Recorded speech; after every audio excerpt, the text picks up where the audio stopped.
ആണ്ടുവട്ടം 8-ാം വാരം ഞായർ. തിരുവചനം: ഹൃദയത്തിൻ്റെ നിറവിൽ നിന്നാണല്ലോ അധരം സംസാരിക്കുന്നത്. ലൂക്കായുടെ സുവിശേഷം 6-ാം അധ്യായം 45-ാം തിരുവചനം. ഹൃദയം സമാധാനത്തിലും സന്തോഷത്തിലുമാണെങ്കിൽ മുഖത്ത് നല്ല പ്രസന്നത ആയിരിക്കും.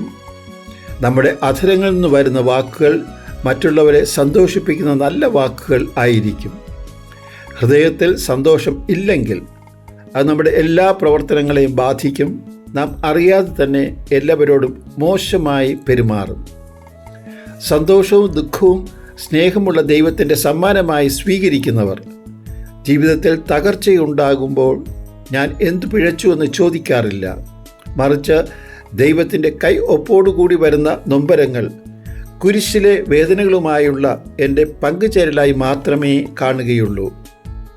ബർസലോണ പട്ടണത്തിൽ കൂട്ടുകാരികളുമൊത്ത് പാടിപ്പറന്നു നടന്ന പെൺകുട്ടി മോൺസ്റ്റേ ഗ്രാസസ് അവൾക്ക് ക്യാൻസർ ആണെന്ന് അറിഞ്ഞപ്പോൾ കുടുംബം തകർന്നുപോയി.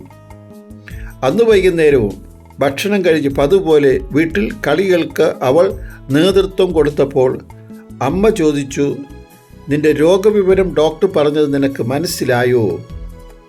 അവൾ മറുപടി പറഞ്ഞു, യേശു താൻ സ്നേഹിക്കുന്നവർക്ക് നൽകുന്ന ഒരു സമ്മാനം എനിക്കും തന്നു, അത്രയേ ഉള്ളൂ.